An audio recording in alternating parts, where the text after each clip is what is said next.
гэртээ паркетны шалан дээр за гадаа гараа центр тал тэгшин талбай дээр за тэгээд ажил дээрээ сургууль дээрээ бас л тэгшин гадаргууд дээр байгаа учраас энийг дагаад хүүхдийн тавхан номны хөгжил бол ерөнхийдөө сулраад ирсэн.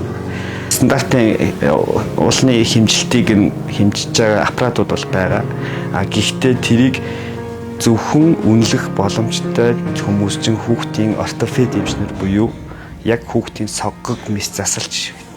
За хүүхдийн ном гэдэг бол одоо нэраа наснаас ахгуулаад алхаж сурах хүртэл бол хүүхдийн ном бол хэлбэр шиг байдаг. За тэгээ 3-аас 6 насны дээр бол хүүхдийн ном бол хэлбэр шиж эхэлж идэг. Ер нь 10 нас хүртэл хүүхдийн ном хөгжинэ. Нэг өсөндөө одоо тэр ном нь үүсч эхэлнэ, булчингууд нь чангарч эхэлнэ. Одоо тэгээд 10-аас дээш насны дээр бол шууд хүүхдийн тавхаг бол хэлбэршсэн. Одоо хэлбэрээ ерөнхийдөө бол олцсон гэж үзэж идэг.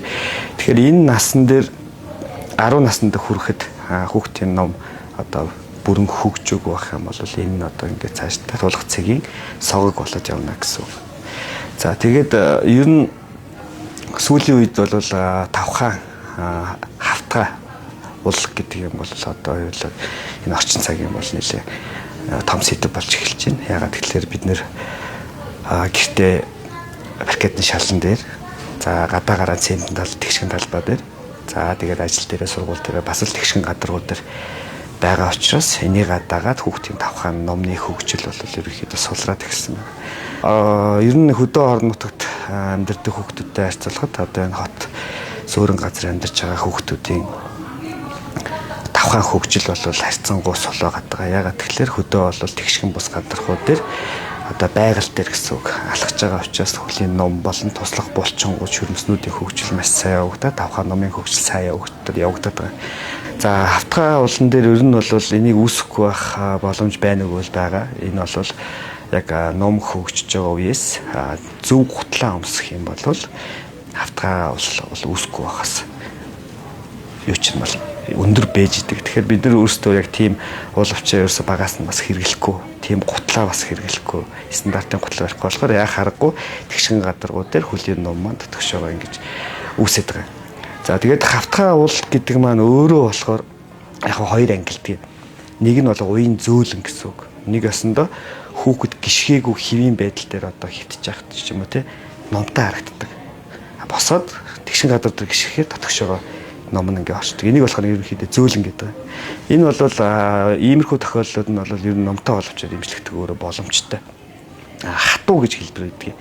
Энэ нь болохоор хэвийн үедээч өөрчлөлт өгсөн гэсэн. Энэ нөхлөөр өсхийг гадагшаага болчихсон тавхан дотор талаа хуруунуудыг татдаг одоо бидний хэлдгээр бол палантар гэж гэдэг хөлийн уулны багц шүрмэс маань сунчихсан байдаг. Шилбэний арын булчин маань тэр номыг ингэж татж өгч идэг ийм булчин байдаг.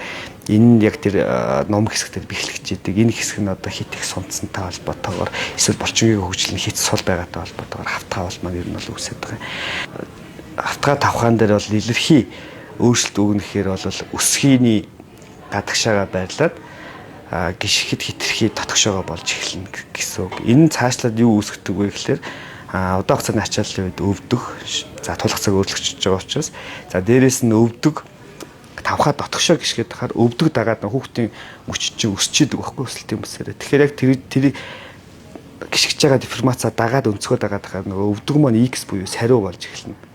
Ингийн бол андаа мэслийн асуудлууд яригдчих эхэлж байгаа. Тэгээ цаашлаад түнхэн дээр нуруунд дээр нөгөө мөрөлтүүд үүсгэж юм. Ингээд цаашлаад ингээд соггууд үүсдэг учраас эн чинь яг цаашлаад бол эн чинь бас их том сэдв байхгүй юу? Ер нь бол бас нэг алдаа гараад байгаа нь юу вэ гэхээр номтой ултаа ч юм уу гутал номтой уловч хэрэглээд байгаа эцэгчүүд маш их байгаа. Яг хүүхдийн хамтлаа явж байгаа. Гэхдээ гэртээ ороод хүүхд нь хөлөөцгөн байж байгаа. Ямар ч нэмэр байхгүй. Тэгэхээр ерөөсөө энийг номтой уловч гэдэг юм гутал гэдэг юм хэрэглэж байгаа бол гадаач адилхан гэртээ ч адилхан хэрэгжилж ном зөв хөгжөхөд туслана гэсэн. Тэгэд номтой уловч бол ном хөгжиж байгаа үед бол үүсгэлтэнд нөлөөлж болно. Гэхдээ эмчлэн гэсэн үг бол биш. Засна гэсэн үг бол биш. Энэ нөгөө булчингийн сулал шүрмсний суналт. За тэгээд хамгийн хүнд хэлбэр рүү ороод тэгэхээр ясан дээрээ ороод эхлэхэд энэ бол дандаа мэслийн асуудал үүсэж байгаа гэсэн үг. Тэгэхээр номтой уловчийг эмчлэх чинь биш. Цааш нь ахиулж явуулахгүй зөв хэлбэрт нь өсгөж чинь харин хэлбэрч байгаа үед нь л ном өсгөхөд нь тусалж ийна л гэж үзнэ гэсэн. стандартын уулны хэмжилтийг нь хэмжиж байгаа аппаратууд бол байгаа.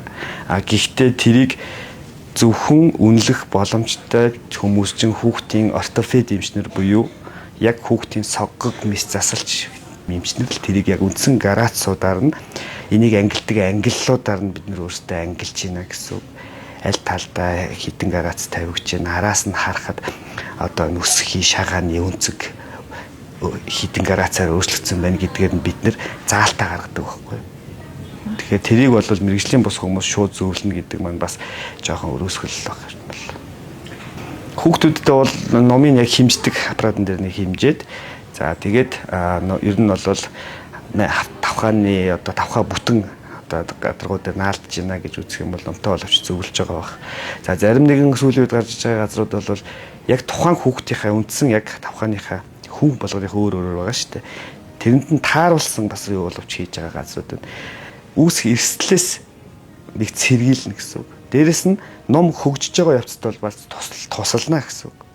Хүн цаашлаад мэс заслын асуудал гарахаас сэргийлнэ гэсэн үг. Тэгэхээр хэрэглээл гэсэн үг. Ер нь бол заавал бүх хүүхэд ном үсэж ийн гэд яахгүй байгаа шүү дээ. Бүгд номгүй байхгүй байгаа шүү дээ. Ерөнхий бол халтгаараад байгаа нь бол үнэн. Гэхдээ спортоор хичээлдэг, биеийн тамираар хичээлдэг ийм хүүхдүүдийн номны үүсэлт бас илүү сайн. Ягаад гэх юм бол тэр булчингуудыг хөгжүүлээд шүү дээ. Тэгэл булчин шүрмэсэн сулраад сунаад эхлэхээр тэр чинь яаж хөдөлгөөний дутагдaltaй. Дээрээс нь бас нэг юм байдаг. Энэ хүүхдийн жин байдаг. Сүүлийн үед хүүхдийн жингүүд маш их ихсэн. Жин ихтэй байх юм бол ямар ч арга байхгүй үндсэн ачааллаараа хөлийн уулыг хавтгааруулна. Тэгэхээр нэгдүгээр жингийн асуудал яригдана гэсэн үг. Хоёрдугаар хөдөлгөөний идэвхтэй асуудал яригдана гэсэн үг. Гуравдугаар номтой оловчны асуудал яригдана гэсэн үг.